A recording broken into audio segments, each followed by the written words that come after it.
Today is a very special day, at least for nerds like me. Joss Whedon has a new series that's going to start airing today. It's on Fox, it's called Dollhouse, and it's either at 9 or 10 Eastern Standard Time. Set your DVR. That's what tells me when it comes on.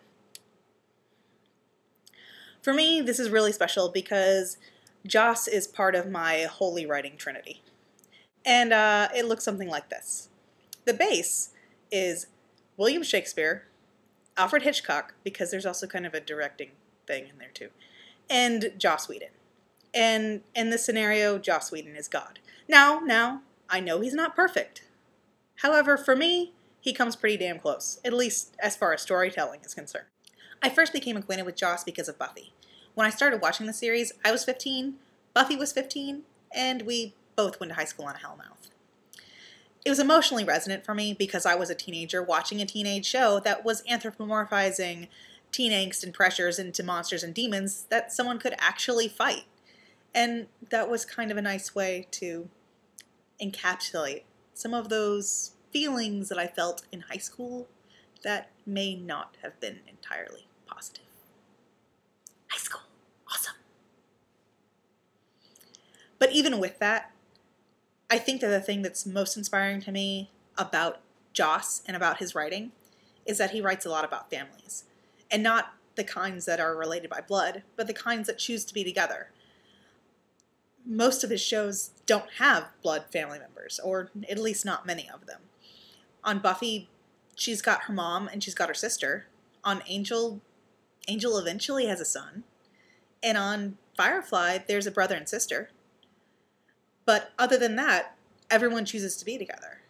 And they choose to be together so strongly that they call each other family, even though they're not related by blood. And I'm very close to my family, and I'm very close to my friends. I think of my friends as my family. And that kind of connection makes sense to me. And it makes sense to me in a way that other fictional series haven't. And that's really saying something because I get very into some of my series. Stargate and Harry Potter are two of the pretty much next most emotionally resonant for me. But they also deal with family that's created, not born. And so that's something that really means something to me. Are these kind of stories that deal with people who choose to be together, people who choose to fight together, and the kind of emotional resonance that isn't just a monster of the week. It's a monster of the life. It's the monster of the moment. And it's something that you can fight.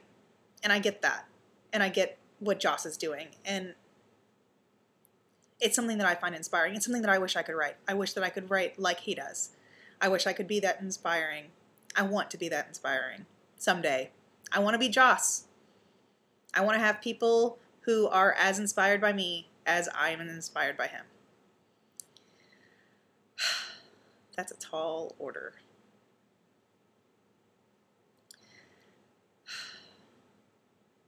A tall order. So, Dollhouse is tonight.